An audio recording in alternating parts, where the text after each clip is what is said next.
Seigneur, je t'invite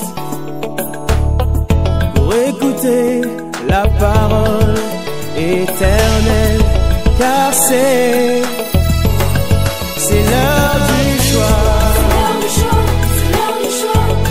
C'est l'heure du choix. C'est l'heure du choix. C'est l'heure du choix.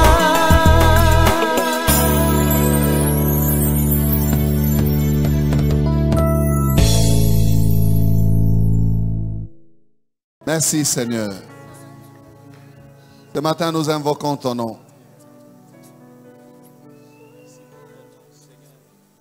Nous adorons ton nom. Nous élevons ton nom. Merci Seigneur. Dans ta présence, parle-nous. Seigneur, je ne suis pas un spécialiste. J'ai besoin de toi encore ce matin, Seigneur, pour apporter quelque chose à ton peuple. Oins mes lèvres. Que la flamme du Saint-Lieu embrase tes lèvres. Et que ta parole, Seigneur, oh Dieu, puisse atteindre les buts pour lesquels tu l'envoies. Seigneur, parle, ton serviteur écoute. Au nom de Jésus, Amen. Amen. Alléluia. Alléluia. Alléluia. La joie du Seigneur, c'est notre force. Amen.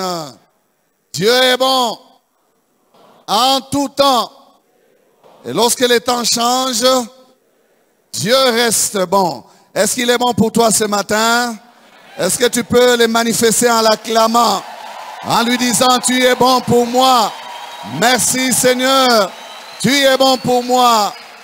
Je respire, je bouge, je ne suis pas malade. Peut-être j'ai un peu de malaise, mais je suis fort.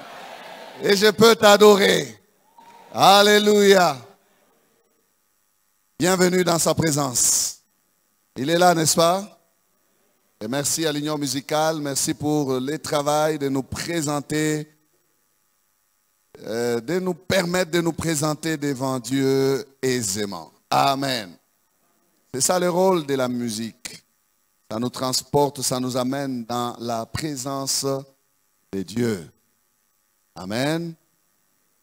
Et c'est merveilleux ce matin. Nous sommes donc assis devant le Maître et nous voulons ouvrir nos Bibles dans Matthieu au chapitre 9. Nous lirons du premier verset jusqu'au 8e. Matthieu chapitre 9, 1 à 8. Je lis pour nous tous. Jésus étant monté dans une barque, traversa la mer et alla dans sa ville. Et voici, on lui amena un paralytique couché sur un lit. Jésus, voyant leur foi, dit au paralytique, « Prends courage, mon enfant, tes péchés te sont pardonnés. » Sur quoi, quelques scribes dirent au-dedans d'eux, « Cet homme blasphème. » Et Jésus, connaissant leurs pensées, dit, « Pourquoi avez-vous des mauvaises pensées dans vos cœurs? Car lequel est le plus aisé de dire, tes péchés sont pardonnés, ou de dire, lève-toi et marche. Or, afin que vous sachiez que le Fils de l'homme a sur la terre le pouvoir de pardonner les péchés, lève-toi, dit-il au paralytique, prends ton lit et va dans ta maison.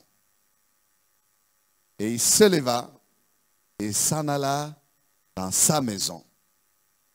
Quand la foule vit cela, elle fut saisie de crainte et elle glorifia Dieu qui a donné aux hommes un tel pouvoir.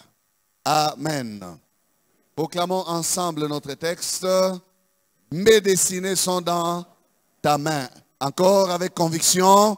Mes destinées sont dans ta main. Amen. Bon appétit.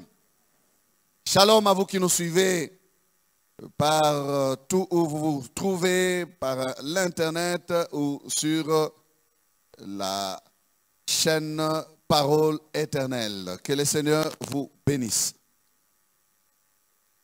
Gloire à notre Dieu qui ne cesse de nous renouveler ses bontés chaque matin. Et ce matin, le Seigneur est encore fidèle. Il nous permet d'écouter sa parole. Nous le bénissons pour cela et nous lui disons merci. Nous avons ici, bien-aimés, un texte,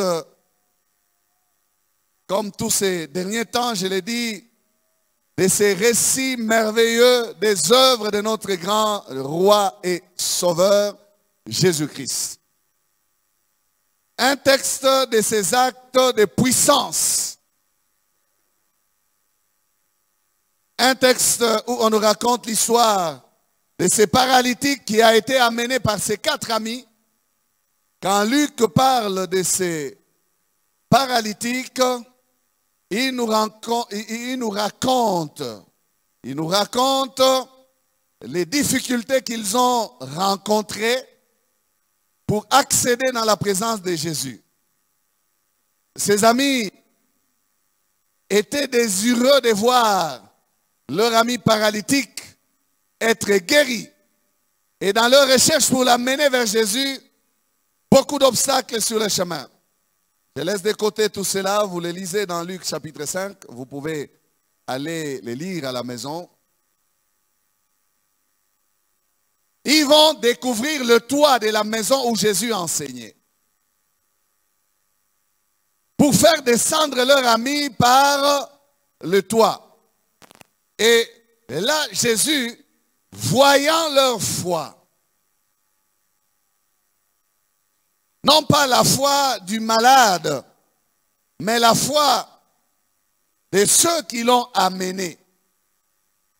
Ces derniers temps, j'insiste surtout sur la pensée d'amener à Jésus. Chaque fois que nous avons un de ces hauts faits de Christ, nous voyons qu'il y a des personnes qui n'avaient même pas d'informations pour recevoir leur miracle auprès de Jésus. Mais par contre, ce sont d'autres personnes qui, connaissant de quoi Jésus était capable, ont amené ces nécessiteux vers Jésus. Bien-aimés, amenons vers Jésus les personnes. J'ai dit, amenons vers Jésus. Amenons vers Jésus. Ton amen n'est pas encore là. Amenons vers Jésus. Vous ne savez pas de quoi Jésus est capable. Vous ne pouvez pas vous imaginer. Non, ce n'est pas vous qui ferez le miracle, c'est Jésus. Et je le dis toujours, Jésus est égal à Jésus. Jésus se défend lui-même, il n'est pas comme Baal. Jésus se défend lui-même, il défendra toujours sa gloire. Notre rôle, c'est de connecter les hommes à Christ, de leur présenter Christ, de les amener à Christ. Ce qu'il fera, c'est lui-même. Certains, comme celui des dernières fois qu'on parlait ici, ils ont dit, impose-lui les mains. Mais Jésus n'a pas imposé les mains. Amen. Ils peuvent avoir des stratégies, ils peuvent savoir ce que Christ va faire, mais Christ fera selon sa souveraineté. Et il le fait toujours. Il le fait toujours. Il le fait toujours. Amen. Ce texte a plusieurs leçons. Je me souviens avoir déjà prêché sur ce texte ici, dans cette église. Mais j'ai parlé de ces hommes voyant leur foi. Dans la série de la foi, j'ai parlé de voyant leur foi. Mais ce n'est pas de la foi de ces personnes qui m'intéresse ce matin. Le Saint-Esprit m'a parlé d'autre chose sur ce même texte. Et bien aimé, vous voulez un thème? C'est la destinée retrouvée. 2 points. Lève-toi, prends ton lit et va dans ta maison. Lève-toi, prends ton lit et va dans ta maison. Ou en un mot, vous dites seulement, lève-toi, prends ton lit. Alléluia. Lève-toi, prends ton lit et va dans ta maison. 3 paroles. 3 paroles que Jésus-Christ a prononcées sur cette personne. 3 groupes de paroles. Nous allons décortiquer ces 3 groupes de paroles et tirer des leçons pour notre destinée. La première parole s'adresse aux paralytiques, ou les premières paroles, parce que ce n'est pas un mot qu'il a dit, mais il a dit plusieurs paroles. Lorsqu'on lui a amené le paralytique, je laisse de côté les autres leçons, comme j'ai dit, et je me concentre sur les 3 paroles. Les premières paroles s'adressent aux paralytiques. Au verset 2, nous lisons, Jésus, voyant leur foi, dit aux paralytiques. Il s'adresse aux paralytiques. Prends courage, mon enfant. Tes péchés te sont pardonnés. Sans beaucoup d'explications, sans les explications des détails, sans dire pourquoi et comment il parle des péchés, il déclare en s'adressant à cet homme, prends courage, mon enfant. Tes péchés te sont pardonnés. Une affirmation claire et nette de ce qu'il est en train de faire pour les paralytiques. Il n'hésite pas, il parle solennellement. Jésus parle avec autorité, il le dit clairement. Tes péchés te sont pardonnés. Il parle comme celui qui a autorité. Il parle comme celui qui pardonne les péchés. Il parle en tant que créateur. Il parle en père. Il appelle cet homme mon enfant. Comment donc? Peut-être même que cet homme est plus âgé que lui. Mais peu importe. Abraham a vu son jour et il a tressailli de joie. Il est l'ancien des jours. Avant qu'Abraham fût, je suis, a-t-il dit. Il a donc le pouvoir de dire mon enfant. Mon enfant.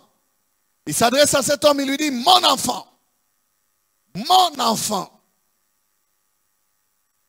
Sommes-nous ses enfants? Sommes-nous ses enfants? Bien sûr que nous sommes ses enfants. Il parle en Dieu créateur. Il parle en tant que celui qui pénètre les pensées des cœurs. Il parle en tant que celui qui sonde les cœurs. Il parle en tant que celui qui voit au-delà des apparences. Il voit dans les profondeurs de la vie de cet homme. Et il sait que cet homme s'est retrouvé dans cet état à cause de ses péchés. Mon enfant, tes péchés te sont pardonnés. Ces premières paroles adressées aux paralytiques créent des remous dans l'assemblée qui était là dans cette maison réunie. Il y a eu une agitation.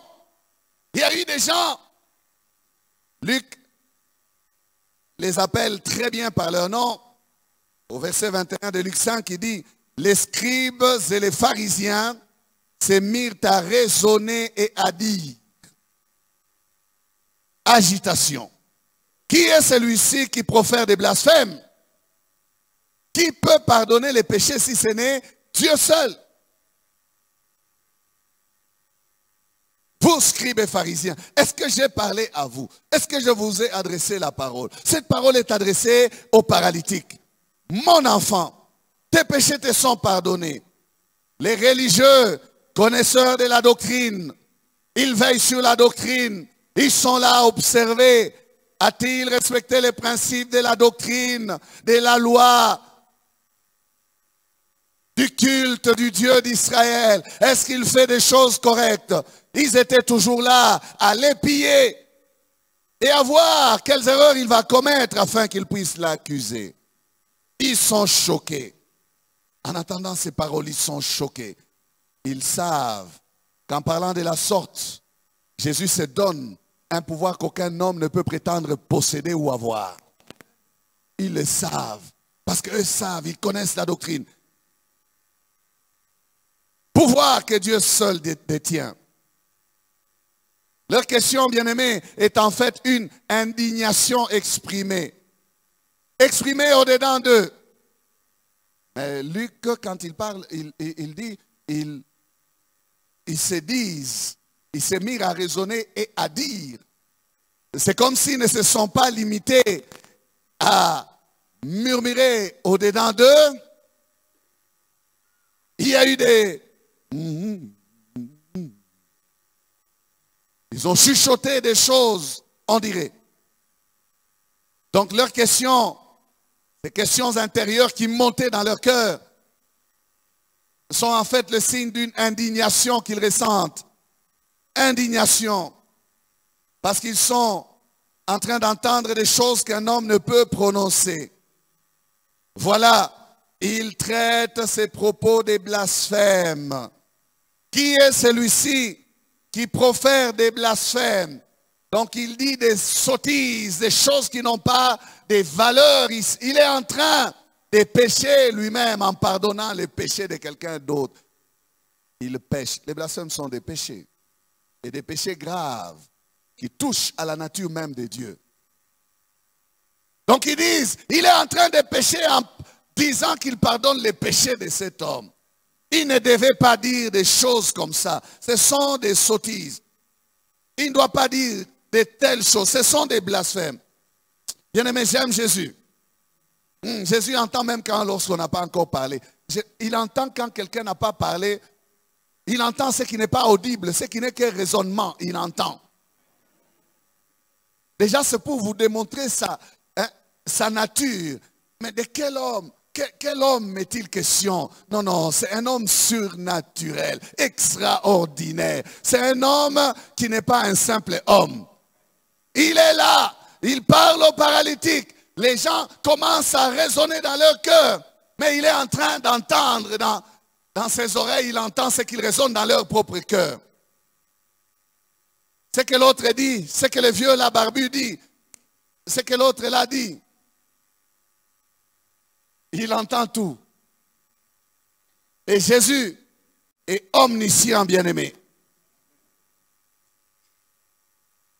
Jésus n'est pas hypocrite. Jésus ne cache pas ses sentiments comme les pharisiens et les scribes. Non, il ne peut se réserver lorsqu'il a déjà détecté ce qui se passe. Il ne peut pas ne pas leur répondre. Parce que Jésus a toujours été pur. S'il pense quelque chose de toi, il te dit. Il ne fait pas comme nous les hommes. Des fois, nous disons, est-ce que vraiment ça me regarde? Je le laisse. Je ne lui dirai rien. Jésus n'est pas comme nous, qui gardons ce qui doit être dit. Jésus dit ce qui doit être dit. Si ça doit être dit, il le dit. Je ne sais pas si vous comprenez. Je ne dis pas qu'il dit n'importe quoi. Non, il dit ce qui doit être dit. Il ne garde pas ça pour lui. Il ne veut pas être impur dans ses pensées. Juste penser quelque chose sur quelqu'un alors qu'il doit le lui dire. Il dit. Il amène à la lumière les pensées cachées des cœurs. Donc il va réagir à ce que disent ces hommes au-dedans de leur cœur. Deuxième parole. Ces deuxième paroles s'adressent cette fois-là aux scribes et aux pharisiens. Il a parlé aux paralytiques. Prends courage, mon enfant. Tes péchés te sont pardonnés. Il laisse, parce que les scribes et les pharisiens ont réagi. Il veut régler cette situation avec les scribes et les pharisiens avant de continuer et terminer le travail qu'il avait à faire. Versets 4 et 5. Il s'adresse aux scribes et aux pharisiens, il dit. Jésus, connaissant leurs pensées, dit. Pourquoi avez-vous des mauvaises pensées dans vos cœurs? Car lequel est le plus aisé de dire, tes péchés sont pardonnés, ou de dire, lève-toi et marche? Alléluia.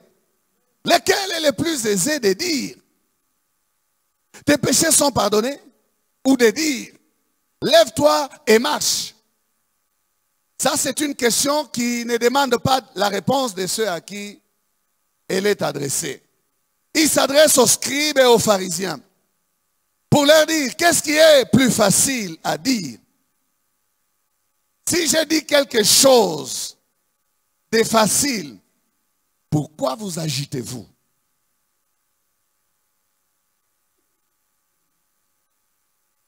Pourquoi y a-t-il cette agitation? Jésus veut que les choses soient claires. Il veut lever l'équivoque. Parce que Jésus sait où il va. Et il sait pourquoi il a parlé de la sorte en disant, mon enfant, tes péchés te sont pardonnés. Jésus assume toujours l'essence de ses paroles. Il assume toujours.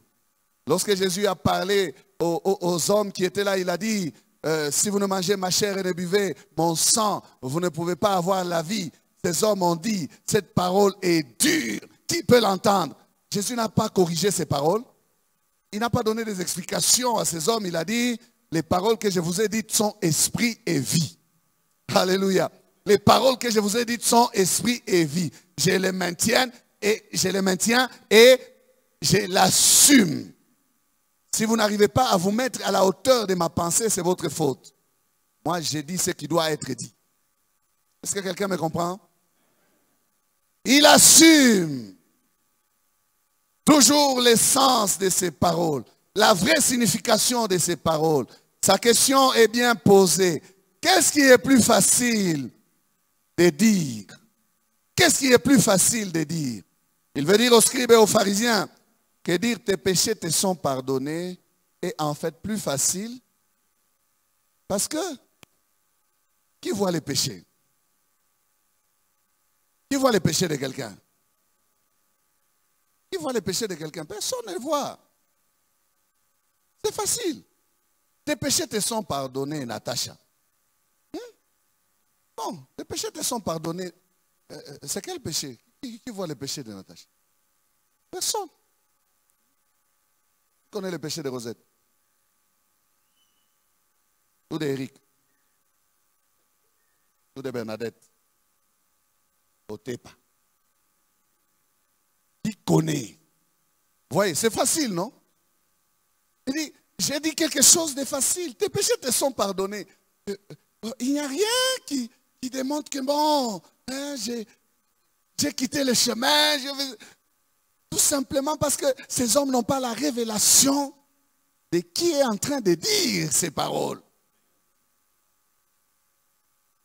Tes péchés te sont pardonnés. Vous savez, lorsqu'on dit tes péchés te sont pardonnés, il n'y a que celui qui a les péchés qui sursaute. Hein? Je vais là sursauter. Est-ce qu'il voit mes péchés?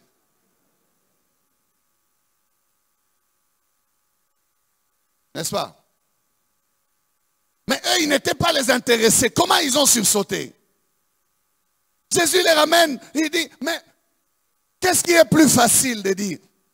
Je ne fais que dire, tes péchés te sont pardonnés. En disant ceci, quel est le tort? Une fois quelqu'un a giflé Jésus, c'était devant les sacrificateurs, je crois à son arrestation. Jésus a dit à cet homme, pourquoi est-ce que tu m'as frappé? Si j'ai mal parlé, prouve-moi que j'ai mal parlé. Commence par m'expliquer que j'ai mal parlé. Mais si j'ai bien parlé, pourquoi m'as-tu frappé? C'est comme pour dire, tout ce qu'il dit est censé. Amen. Il n'a pas dit, tes péchés te sont pardonnés pour rien. Il ne veut pas dire que cet homme, en lui disant, tes péchés te sont pardonnés, il n'y a rien qui va se passer parce que c'est facile de dire tes péchés te sont pardonnés. Non, Jésus ne parle pas d'abord de ce qui va se passer. Mais il est en train de vouloir amener ces pharisiens, ces scribes, quelque part, pour qu'ils comprennent qui il est réellement. Parce qu'en fait, ce n'était pas un problème de ce qu'il a dit, mais c'était une remise en question de ce qu'il était. eux, ils n'étaient pas d'accord à accepter qu'il était ce qu'il était. C'était ça le fond du problème. Est-ce que vous êtes avec moi? Le problème, ce n'était pas tout simplement cette simple parole-là. Il a dit, mais cette parole est facile. Elle peut rester là, puisqu'il n'y a rien qui se voit. Tes péchés te sont pardonnés. Mais comme vous n'acceptez pas qu'un homme comme moi, je puisse dire, tes péchés te sont pardonnés, vous allez voir aujourd'hui ce que vous allez voir. Alléluia. Il dit non, ce n'est pas qu'il n'y a rien qui va se passer dans la vie de cet homme. Non, au contraire. Je commence par résoudre le nœud du problème. Je venais de dire que Jésus sait toujours pourquoi il parle. Il parle pour un but. Sa réaction nous montre qu'il est en train de pousser les choses plus loin, qu'il a commencé par la base. Si cet homme pouvait recevoir la guérison, il fallait que Jésus enlève d'abord l'obstacle de ce qui l'avait conduit à tomber dans la paralysie. Donc Jésus savait, c'est lui qui est souverain. C'est lui qui, quand il veut agir dans une destinée, sait par quel chemin faire passer cette destinée-là. Il a vu cet homme et il dit, mon enfant, tes péchés te sont pardonnés. Il dit, je commence par travailler la base. C'est ça qui t'a plongé, qui t'a fait plonger dans la paralysie. Le Seigneur a parlé de ce péché de cet homme malade, paralysé, parce que certainement que c'était le péché ou les péchés, ces péchés qui l'avaient plongé dans la paralysie. Péché qui l'avait conduit là, dans la maladie. Jésus n'agit donc pas pour rien, il ne parle pas pour rien, il touche à la racine pour éradiquer le mal. Les scribes et les pharisiens n'en savent rien. Ils peuvent murmurer, mais ce que Christ dit est correct. Frères et sœurs, n'est-ce pas que le péché en lui-même est une maladie? Une maladie grave. Pas seulement qu'il rend malade, mais le fait d'être dans le péché, on est déjà malade. On est en train de perdre la vie, parce que le salaire du péché, c'est la mort. Une maladie très, très grave. Mais le péché rend aussi malade. Le péché est une maladie qui conduit à la mort. Si quelqu'un en est atteint, il va finir par mourir. Il va finir par mourir. Dans le livre de Jacques, parlant des guérisons, le Saint-Esprit nous dit ceci. À propos de la notion de péché. Juste 2 versets dans Jacques. Jacques 5, 15 et 16. Il dit, la prière de la foi sauvera le malade. Et le Seigneur le relèvera. Et s'il a commis des péchés, il lui sera pardonné. 16. Confessez donc vos péchés les uns aux autres et priez les uns pour les autres afin que vous soyez guéris. La prière fervente du juste a une grande efficacité. Amen. Afin que vous soyez guéris. Donc, bien-aimés, Jésus était dans la voie. Vous voyez, nous avons la révélation totale. Certaines maladies viennent du péché. Certaines personnes sont malades à cause de leur péché. Il suffit qu'ils soient pardonnés pour voir la restauration de leur santé commencer. Pour voir le rétablissement de la santé s'établir. Amen.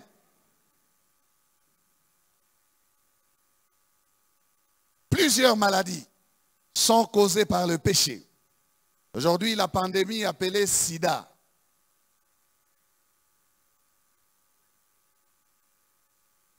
Vous savez, le sida, on n'en parle plus, hein? Mais je peux vous rassurer, il continue à tuer. Demandez au médecin. Non, c'est par respect aux morts qu'on ne dit plus, il est mort de ceci. Il est mort de cela, mais les gens meurent de sida. Je ne dis pas que tous ceux qui sont atteints de sida ont péché. Non, j'ai dit que la source du sida, c'est le péché. C'est parce que les hommes ont eu la bravoure de se jeter dans des impuretés bizarres.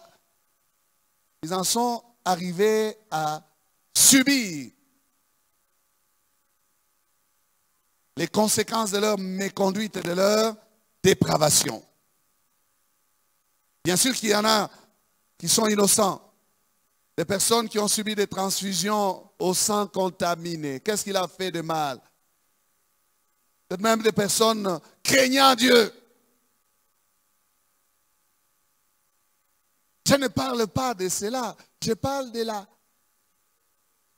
l'origine, la cause qui a conduit les hommes à être exposés à cette pandémie. Le péché. Un mal très grave. Une gangrène qui ronge jusqu'à tuer. Cet homme était malade, mais il était malade à cause de ses péchés.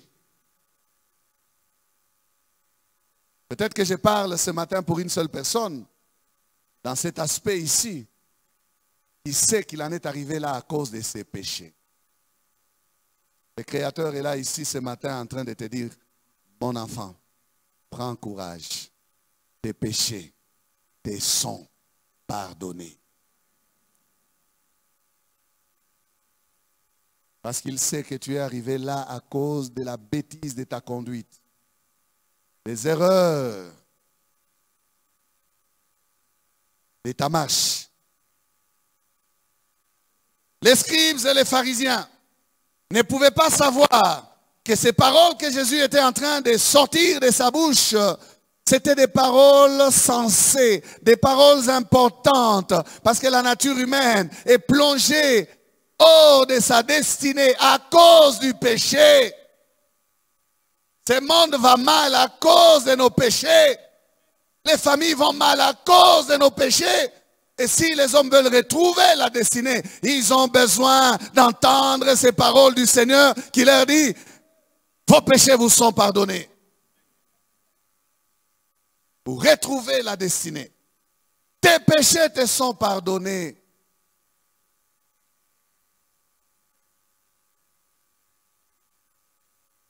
Ces hommes sont en train de murmurer parce qu'ils ne savent pas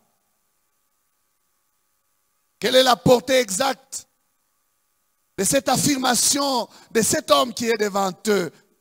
Non, s'ils pouvaient aller demander à Jean-Baptiste, s'ils pouvaient aller demander à Jean-Baptiste, mais qui est cet homme qui dit tes péchés te sont pardonnés? Jean-Baptiste pourrait leur répondre, pourrait leur dire, c'est l'agneau de Dieu qui ôte les péchés.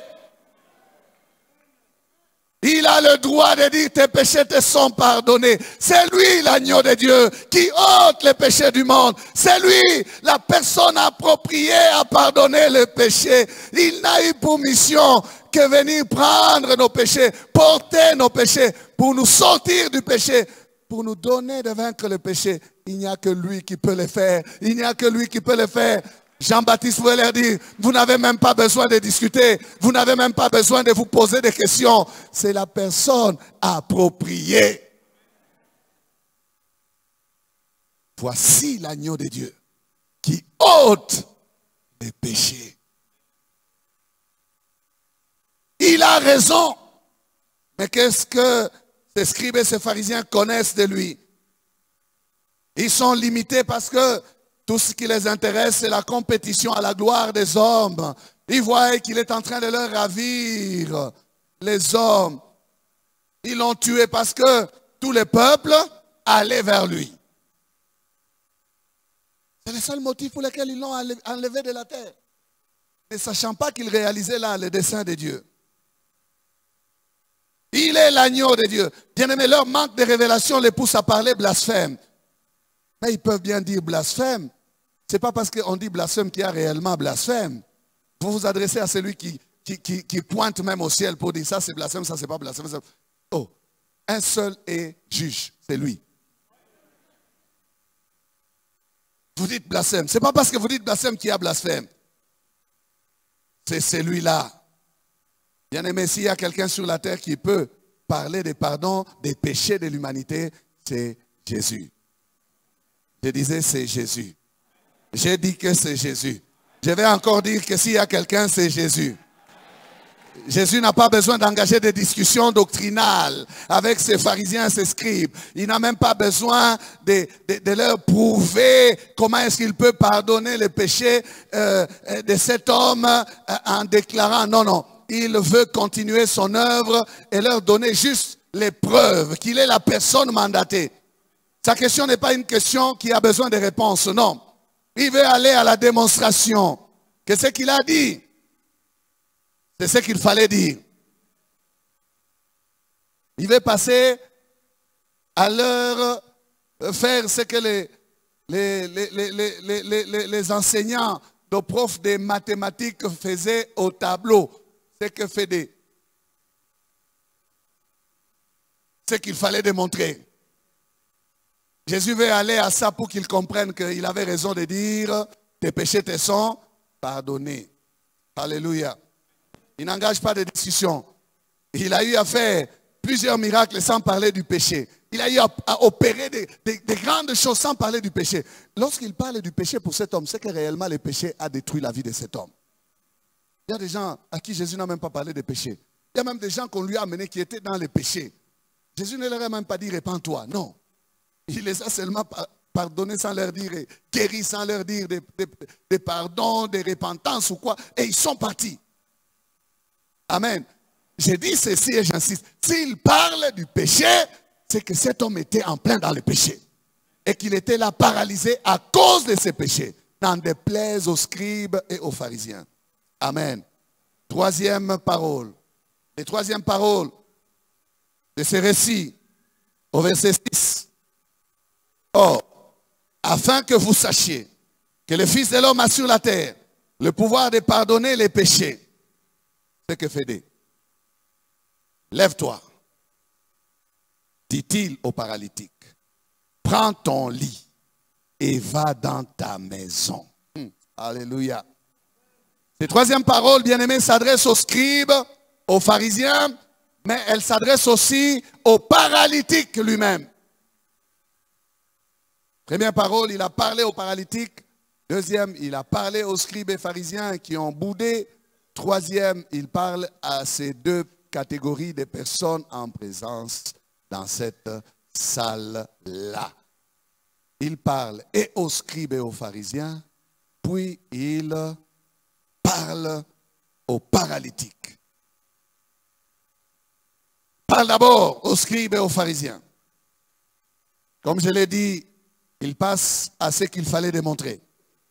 Le Fils de l'homme n'est pas seulement le Fils de l'homme, mais il a réellement le pouvoir. Il leur dit, afin que vous sachiez. Afin que vous sachiez. En d'autres termes, comme vous ne me connaissez pas, comme vous ne savez pas que j'ai le droit de dire tes péchés te sont pardonnés, comme vous n'avez pas l'idée que je peux pardonner les péchés, je vais vous démontrer que j'en ai le pouvoir. Je vous sers maintenant. Alléluia. Je vous sers maintenant. Il parle au paralytique ensuite et il lui ordonne, lève-toi, prends ton lit et va dans ta maison. Et la Bible enchaîne au verset 7. Il se leva et s'en alla dans sa maison. Il se leva et s'en alla dans sa maison. Certainement qu'il prit aussi son lit. Il se leva et s'en alla dans sa maison. Obéissance immédiate. À entendre seulement la voix du Seigneur, cet homme se met debout. À entendre seulement la voix de cet homme qui parle, qui commande à la paralysie de le lâcher, cet homme se met debout. La paralysie est partie. La force est en train de revenir dans ses membres. Quand il a dit, prends ton lit, lève-toi, prends ton lit et va dans ta maison. Vous savez, paralysie. Hein? C'est couché sur les lits. Peut-être c'était une paralysie totale. Tous les membres ne bougeaient pas. Mais quelque chose de surnaturel est entré en lui. la voix de Jésus. Alléluia. Le nom de Jésus. Plus grand, plus haut que tous les noms. Entendre seulement cette parole qui sort de Jésus, la santé est rentrée dans le corps.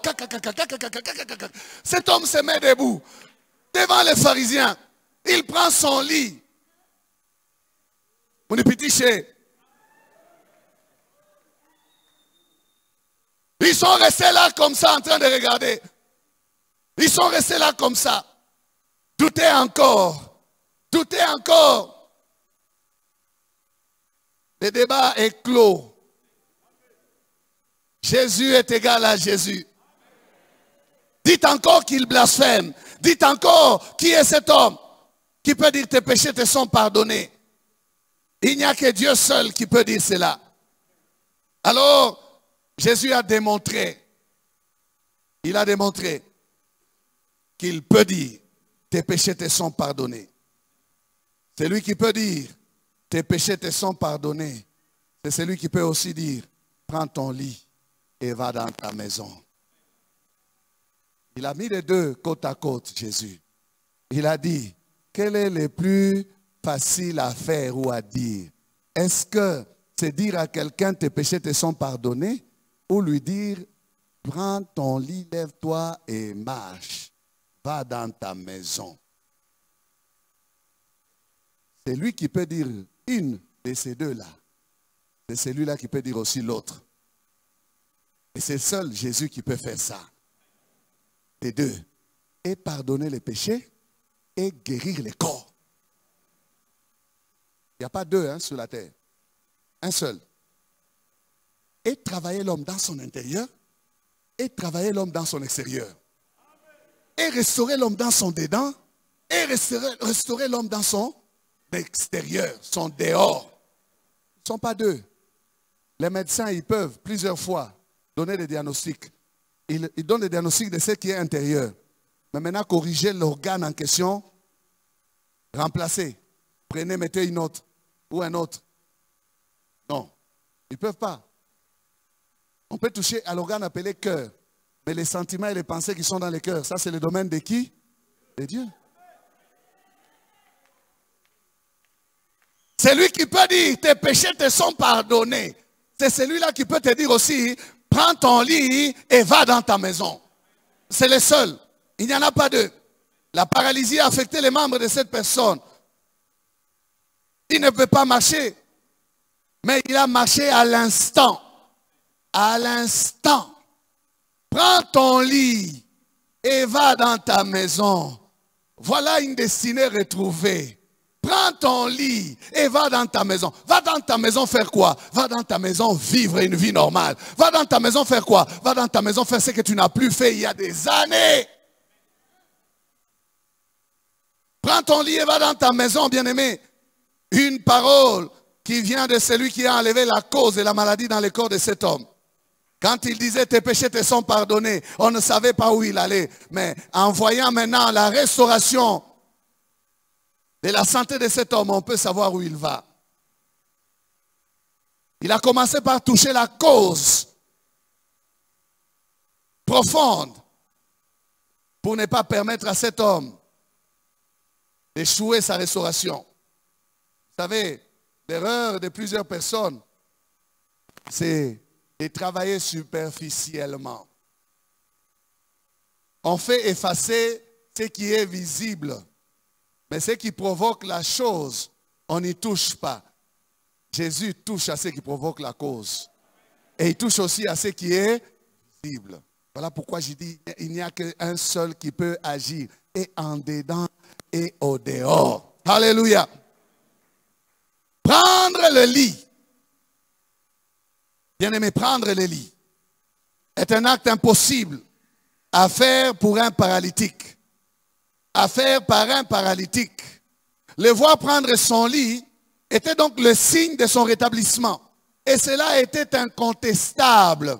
Un signe incontestable. Les scribes et les pharisiens ne pouvaient plus dire quoi que ce soit parce que c'était une évidence. Une évidence. Bien-aimé, Dans la destinée, chacun d'entre nous, s'il peut dire, je suis dans une destinée retrouvée, il a un lit à prendre. Oui, oui. Chacun d'entre nous, s'il dit, je suis dans une destinée retrouvée, je suis dans ma destinée, c'est qu'il a un lit à prendre. Il a un lit qu'il porte.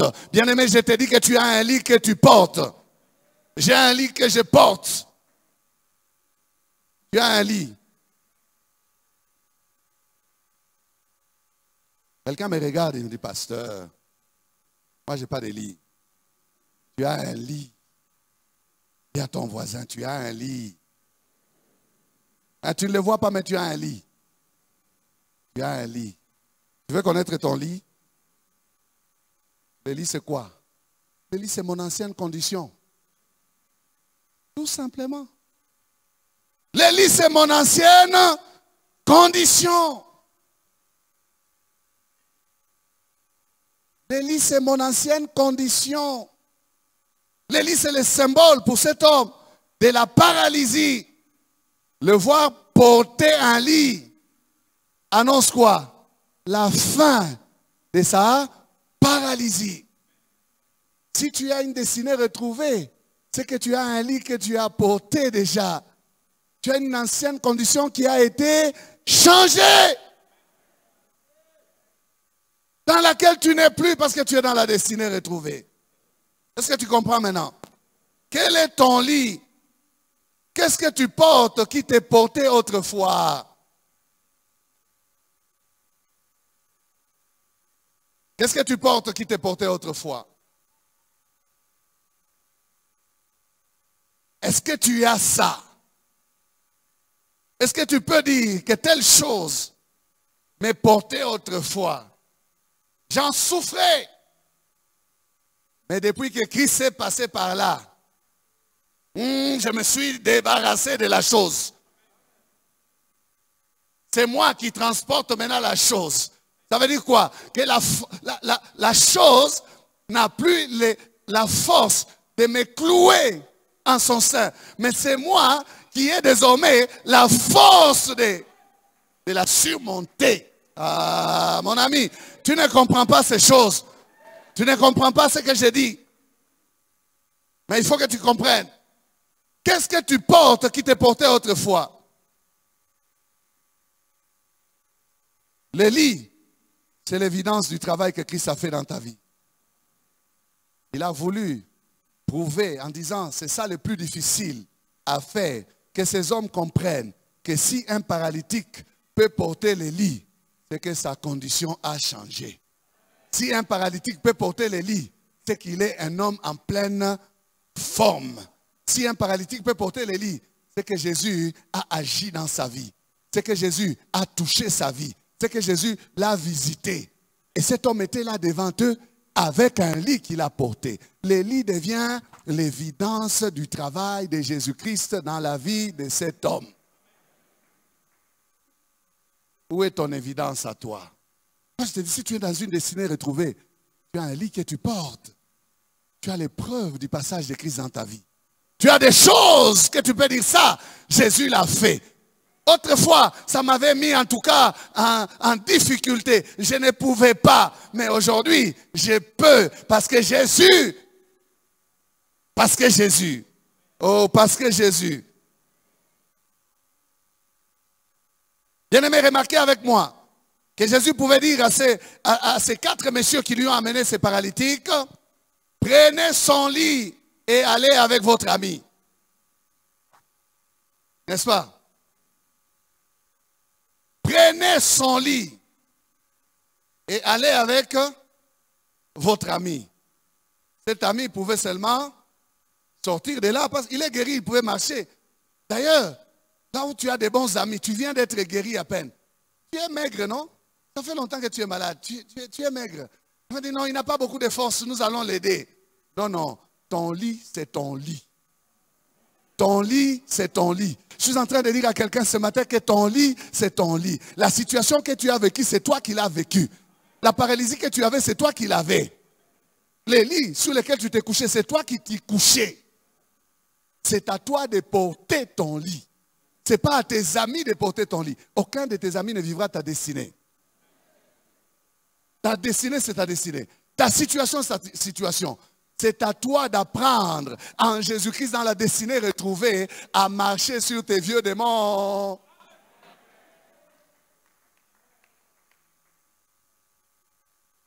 Est-ce que tu me comprends maintenant? On t'a porté pour t'amener vers Jésus. On t'a porté, toi et ton lit. Mais au retour, c'est toi-même qui marches et qui porte ton lit. On t'a amené par d'autres personnes. On t'a facilité à rencontrer Jésus. Mais la vie avec Jésus, c'est toi qui dois la vivre. C'est toi qui dois vivre ta vie. Oh, combien de chrétiens poussent, on doit les pousser. Quoi tu as commis ça? Ou ça? Viens à l'église. Je suis fatigué. Vas-y, toi. Ma femme prie beaucoup. Hein? Ton lit, c'est ton lit. Ton lit, c'est ton lit. Dis encore à ton voisin, hein, mon ami, ton lit, c'est ton lit. Je ne peux pas porter ton lit. Ta destinée, c'est ta destinée. Les situations que tu as vécues, c'est toi qui les as vécues. Ce qui t'a mis KO, c'est toi qui as été mis KO. C'est pas moi.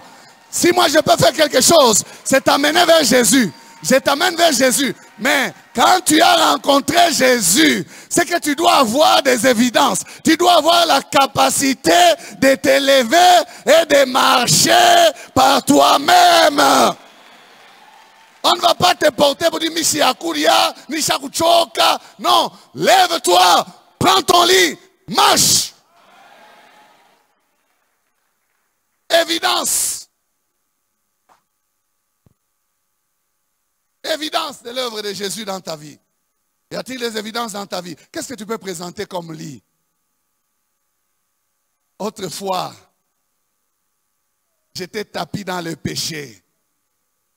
Mais aujourd'hui, c'est moi qui marche sur les péchés. En Christ, le péché ne doit plus dominer sur vous. En Christ, le péché ne doit plus dominer sur nous. C'est nous qui dominons le péché. Qu'est-ce que tu as comme évidence, bien-aimé? Qu'est-ce que tu as comme des choses que les autres peuvent voir en toi pour dire réellement, cet homme, cet homme a rencontré Jésus. Cette situation qui a bloqué ta destinée. Peux-tu nous la présenter comment Jésus a changé ça? La chose qui t'a porté, c'est toi qui la portes. Frère, ne t'inquiète pas, ce message est un message d'espérance. Hein, ce qui te porte aujourd'hui, tu les porteras demain. Parle à cette situation-là et dis dans cette situation aujourd'hui que tu m'as longtemps porté. En Jésus, je te porterai aussi, tu verras. Tu verras, je te porterai. Je te porterai au nom de Jésus. La situation qui te dérange maintenant, oh, je t'annonce que tu la dérangeras aussi. Tu la dérangeras aussi. Tu la dérangeras aussi en Christ. En Christ, tu as tellement de force. En Christ, il y a tellement de force. Bien-aimés, que nous sommes appelés à être au-dessus des choses qui nous ont longtemps portés. Au-dessus des choses qui nous ont longtemps portés. Quand je dis au-dessus, ce n'est pas nous coucher, rester là. Non. Nous avons assez de force pour dominer ces choses qui nous ont longtemps portés. Pour marcher sur ces choses qui nous ont longtemps portés. En Christ, il y a tellement de force, bien-aimés. En Christ, il y a tellement de pouvoir que les démons qui t'ont longtemps dérangé, tu les dérangeras aussi. Passe des nuits à crier. Ah! On va aller. Bien en Christ, tu dérangeras ces esprits-là. Ils ne viendront plus te déranger, mais c'est toi qui les dérangeras. Alléluia.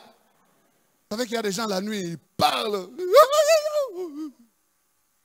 Nini, bon, finalement, la kingo.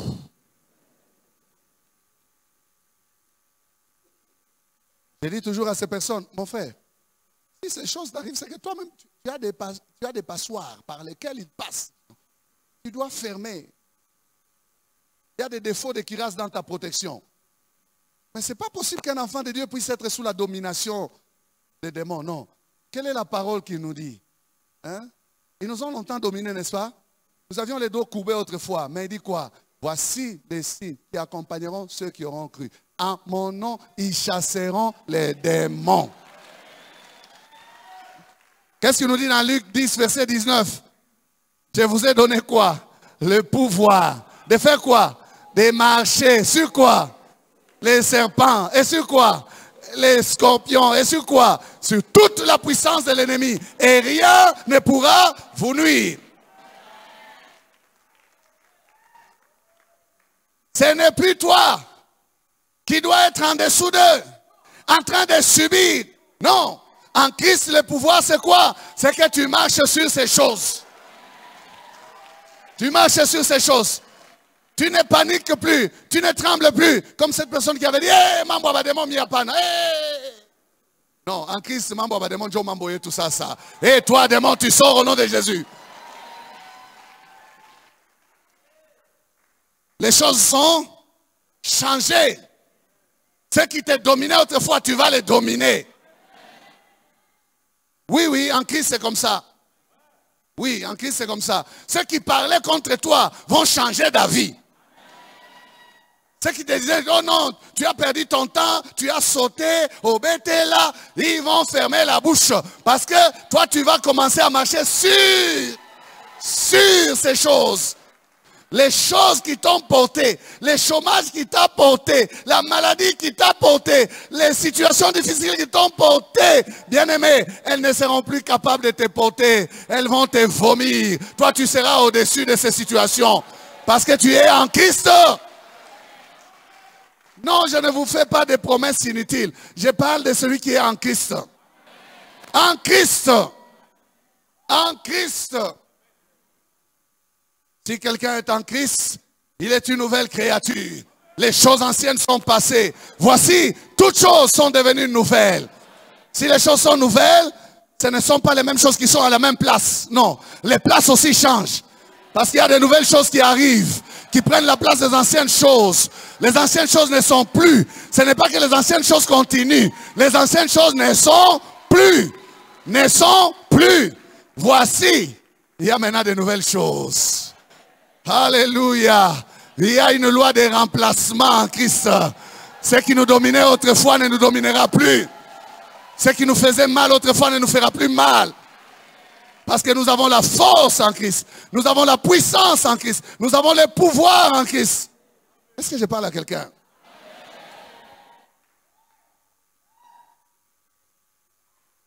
Quel est ton lit? Est-ce que tu comprends maintenant? Quel est ton lit? N'est-ce pas qu'il t'a dit prends ton lit et marche? Quel est ton lit? Où est ton lit? Ton lit.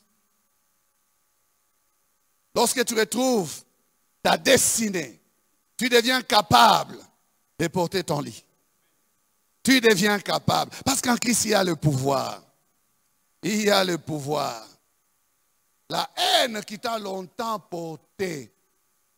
Parce qu'en Christ, tes péchés te sont pardonnés. Tu vas désormais la vaincre avec l'amour. La loi des remplacements. En Christ, on n'a plus la haine. On ne doit plus rester dans la haine. Il y a des destinés qui ne vivent pas épanouis parce que toujours couchés dans les anciennes choses, toujours portés par les anciennes choses. En Christ, les choses sont devenues belles. Quelques versets de quelque chose qui a été remplacé ou qui doit être remplacé dans la vie de ceux qui sont dans la destinée retrouvée. Éphésiens 4, 25. C'est pourquoi renoncez aux mensonges et que chacun de vous parle selon la vérité à son prochain. Car nous sommes membres les uns des autres. C'est en Christ, hein? C'est lui qui mentait. Il parle désormais selon la vérité. Le mensonge est remplacé par la vérité. Les menteurs ne doivent plus mentir. Si tu mentais et que tu t'es couché dans le mensonge autrefois parce que tu es un fils du diable. Parce que c'est ce que sont les menteurs, fils du diable. Vous avez pour père le diable. Jean 8, 44. Si quelqu'un mentait autrefois, couché dans les mensonges, la Bible l'exhorte à parler selon la vérité. Il a vaincu les mensonges. Il doit vaincre les mensonges. La vérité devient son lit qu'il porte. Quand on entend un vieux menteur ne plus mentir, on voit un lit. Et cet homme a maintenant la force. Il m'a dit la vérité. Il n'a pas menti. Vous savez qu'il y a des gens pour lesquels on dit c'est un bon menteur. Chaque fois qu'il parle, c'est un menteur. Il y a des gens qui sont reconnus menteurs, mais qui continuent à mentir.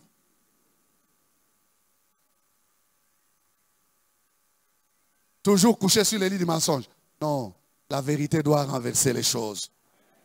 Celui qui mentait ne doit plus mentir. C'est un des péchés qui caractérise même certains qui sont en Christ dans les mensonges. Si vous êtes sincère, vous savez, il y a des gens qui mentent. Ils ne savent même pas pourquoi ils mentent. Ils disent, je ne sais pas. Quand je parle comme ça, je dis non. Les mensonges d'exagération, dans les commentaires, là, comme les gens aiment beaucoup parler, en voulant beaucoup parler, ils commentent, ils augmentent, ils mettent les sucres et les sels et un peu de piment et ça, c'est parti. Le mensonge est déjà là. Ephésiens 4, 28. Que celui qui dérobait ne dérobe plus, mais plutôt qu'il travaille en faisant de ses mains ce qui est bien, pour avoir de quoi donner à celui qui est dans le besoin. Si les voleurs ne volent plus, c'est qu'il a vaincu les vols. Il a reçu la force en Christ. Son lit, c'est quoi? C'est le travail. Qu'il travaille de ses mains en faisant ce qui est bien. Alléluia.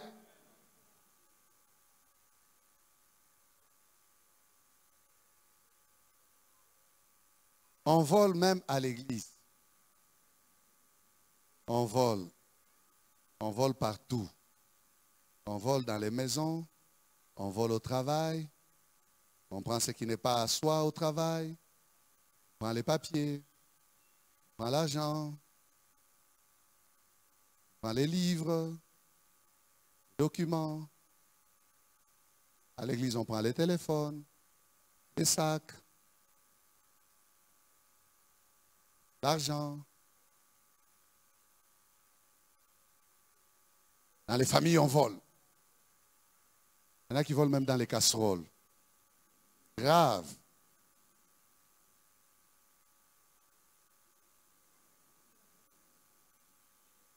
On vole même dans les casseroles. Pourquoi le vol t'a gagné comme ça, mon ami? En Christ, tu peux gagner le vol. Tu peux renverser. Dis au Seigneur ce matin, j'aimerais porter ces lits du vol. J'aimerais les renverser. Il m'a assez longtemps dominé. Seigneur, donne-moi la force de ne plus voler. Je voudrais travailler. Donne-moi un travail qui me donnera la dignité. Les passions de la chair, n'en parlons pas. Même les chrétiens, la débauche, l'impudicité,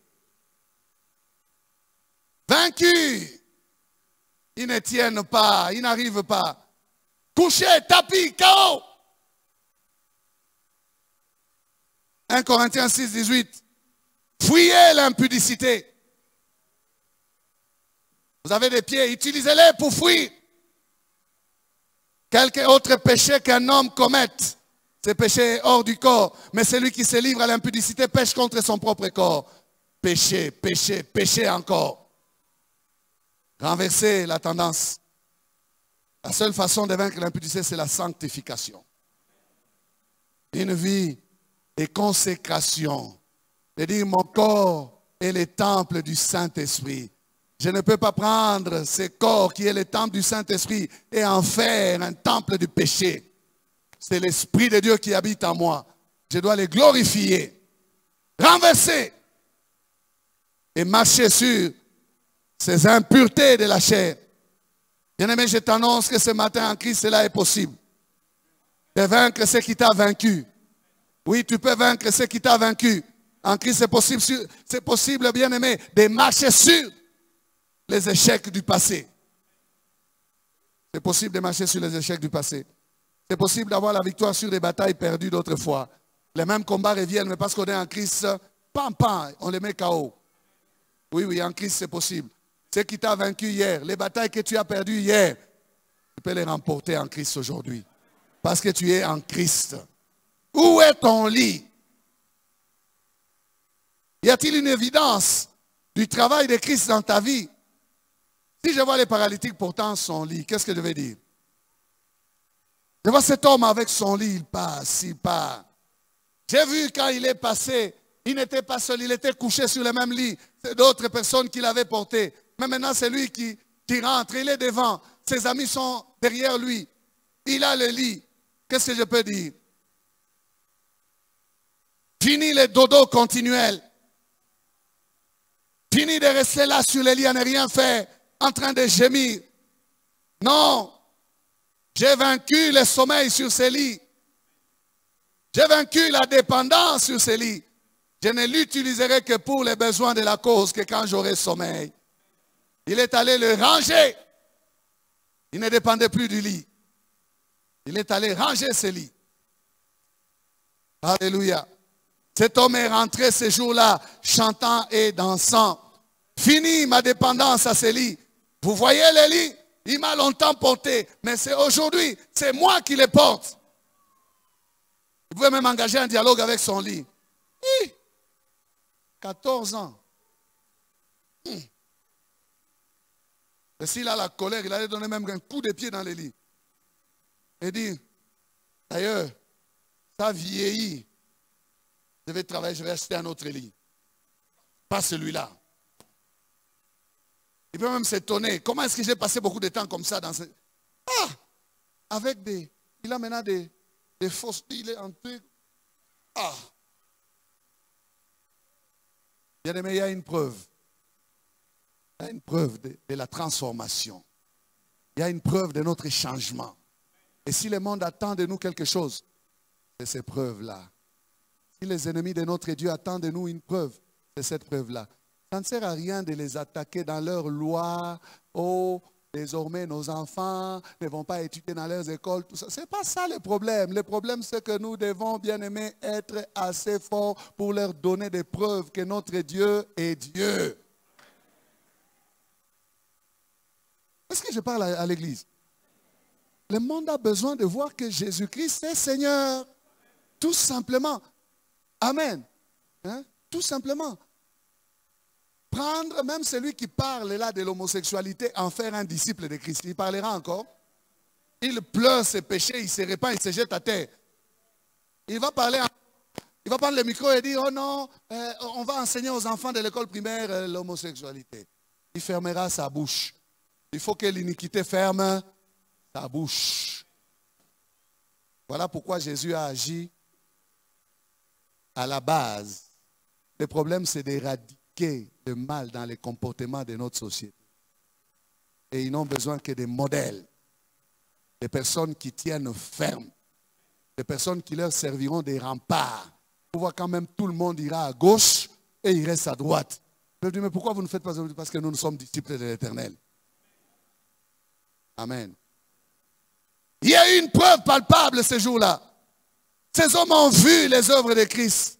Une preuve palpable. Bien aimé, cette preuve palpable, c'est un message clair du travail du Seigneur dans la vie de ces paralytiques. Et la Bible termine cette histoire. Nous allons terminer en disant, au verset 8, quand la foule vit cela, elle fut saisie de crainte. Voilà les résultats. Elle fut saisie de crainte. Et elle glorifia Dieu qui a donné aux hommes un tel pouvoir. Vous savez, la foule fait toujours des erreurs. Elle n'a pas bien parlé. Elle glorifia Dieu qui a donné aux hommes un tel pouvoir. Dieu a donné aux hommes un tel pouvoir. À quel homme? Aux hommes. Jésus et qui encore? Et les pharisiens? Non. Ils nous ont mal parlé. Ils ne devaient pas dire Dieu qui a donné aux hommes un tel pouvoir. Non, non. Dieu a donné à l'homme qu'on appelle Jésus un tel pouvoir.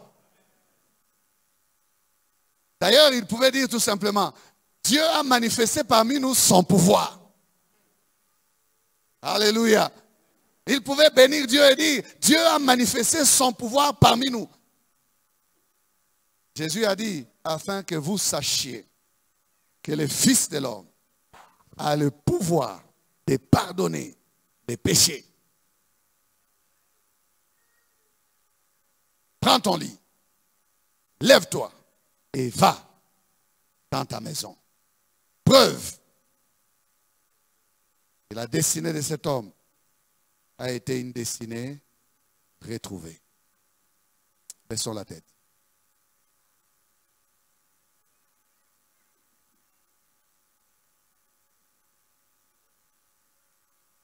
Quelqu'un a besoin d'entendre le Seigneur lui dire, tes péchés te sont pardonnés. Qu'est-ce qui te domine? Tu es couché dans quoi? Jésus veut renverser ta situation.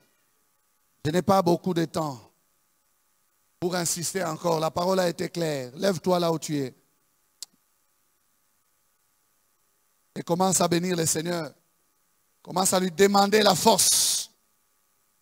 Cette situation qui t'a longtemps porté, tu la porteras en Christ. Tu marcheras dessus en Christ. Tu la vaincras en Christ. Ne veux-tu pas te lever pour dire, Seigneur, je suis devant toi, mon Dieu. Cette chose m'a mis KO. Donne-moi la force de la mettre KO aussi ce matin. Ces péchés qui te tiennent, le Seigneur te dit ce matin, tes péchés te sont pardonnés. Commence à parler, toi qui es debout. Merci.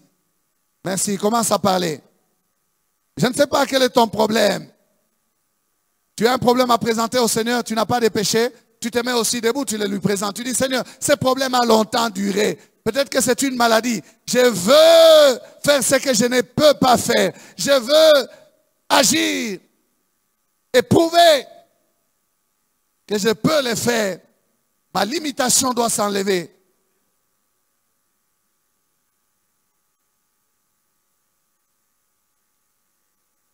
Je vous ai donné le pouvoir de marcher sur les serpents, sur les scorpions et sur toute la puissance de l'ennemi.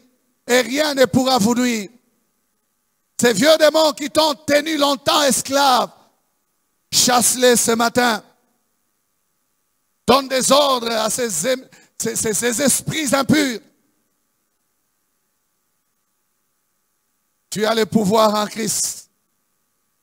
Seigneur, nous sommes devant toi et nous voulons confesser, Seigneur, oh Dieu, ta victoire, cette victoire que tu nous donnes par l'œuvre de la croix, cette victoire que tu nous donnes par le travail que tu as accompli. Et nous avons, Seigneur, des évidences dans nos vies que c'est toi qui es passé par nous. Tu es passé chez nous. Tu es passé dans notre vie. Et tu as transformé, Seigneur, des choses. Tu as remplacé ces choses qui dominaient sur nous. Tu nous donnes la capacité de les dominer, de les maîtriser. Seigneur, nous pouvons nous lever et marcher sur les serpents. Nous pouvons marcher sur les scorpions. Nous pouvons marcher sur la puissance de l'ennemi. Nous pouvons marcher la tête haute parce que les choses anciennes ne sont plus. Parce que tu as travaillé dans notre vie. Parce que tu as fait de nouvelles choses dans notre vie. Nous te bénissons, Seigneur. Merci pour la destinée retrouvée. Merci pour cette nouvelle histoire de nos vies que tu écris avec nous. Merci pour ta main qui nous aide à vaincre l'ennemi. Seigneur, ce n'est pas par nous-mêmes. Voilà pourquoi nous disons en Christ, en Christ, en Christ. C'est en toi que nous pouvons parler selon la vérité et ne plus mentir. C'est en toi que nous ne pouvons plus voler. C'est en toi que nous ne pouvons plus nous livrer aux convoitises de la chair. C'est en toi que nous pouvons, Seigneur, sortir des impuretés et marcher dans ta crainte, la crainte de ton nom. C'est en toi, Seigneur, que nous pouvons aimer les frères et ne plus haïr. C'est en toi, Seigneur, que nous pouvons porter des fruits, que nous pouvons travailler de nos mains et attendre un bon salaire de notre travail. C'est en toi que nous pouvons, Seigneur, oh Dieu, démontrer à ce monde corrompu et perdu que tu changes de vie, que tu transformes de vie. En Christ, nous sommes des nouvelles créatures. En Christ, Seigneur, oh Dieu, nous avons cette puissance, cette capacité à vaincre l'ennemi, à vaincre les puissances des ténèbres. En Christ. Merci, Seigneur. Nous te confions ton peuple qui est debout devant toi. Seigneur, que ta main soit sur ton peuple, que ta grâce agisse dans sa vie, que tu soutiennes les faibles, que tu relèves. Seigneur, que tu pardonnes. Que tu pardonnes. Et que ta grâce soit sur ton peuple. Seigneur, bénis ton fils, bénis ta fille. Tu pouvais dire à cet homme, mon enfant, prends courage, tes péchés te sont pardonnés. S'il te plaît, Seigneur, dis-le à quelqu'un ce matin et qu'il en ait l'évidence, les preuves palpables qu'il est pardonné. Là où il y avait la maladie, Seigneur, que la guérison germe. Et là où il y avait toutes sortes de faiblesses, que ta force renverse les tendances pour que désormais ces choses soient sous nos pieds. Au nom de Jésus, amen. Amen. Amen. Bien-aimés, nous vous remercions d'avoir suivi ce message et nous prions pour que la grâce du Seigneur continue à agir dans votre cœur et que le message puisse apporter des fruits pour lesquels Dieu l'a envoyé chez vous. Nous voulons juste vous encourager à vous qui n'avez pas encore donné votre vie à Christ, à faire cette prière avec nous maintenant et à faire cette prière avec un cœur ouvert et une décision venant de votre cœur. Vous pouvez juste prier avec nous maintenant en répétant ces paroles après moi et en disant ceci. Seigneur Jésus, je t'ouvre mon cœur, je te donne ma vie. Sois mon Seigneur et mon Sauveur. Pardonne mes péchés, Seigneur. Inscris mon nom dans ton livre de vie. Je m'abandonne à toi. Que le Saint-Esprit m'aide à te suivre et à te servir. Merci pour la nouveauté de vie et merci pour, Seigneur, au Dieu de gloire, l'obéissance à ta parole que tu crées en moi. Parce que c'est toi qui crées le vouloir et le faire selon ton bon plaisir. Je te dis merci. Amen. Que Dieu vous bénisse parce que vous avez pris la décision de devenir chrétien et de vous engager à suivre Jésus et à les servir. Vous pouvez nous contacter au numéro qui apparaît à l'écran et nous serons toujours disposés à répondre à vos questions, à vos préoccupations. Nous sommes là pour vous servir et nous serons aussi heureux d'avoir un temps de prière avec vous dans nos installations 6 avenue Kasavubu, Sandoa, à l'église La Parole Éternelle, ici à Lubumbashi. Que Dieu vous bénisse, que sa grâce et sa paix soient dans vos maisons. Au revoir, nous vous aimons.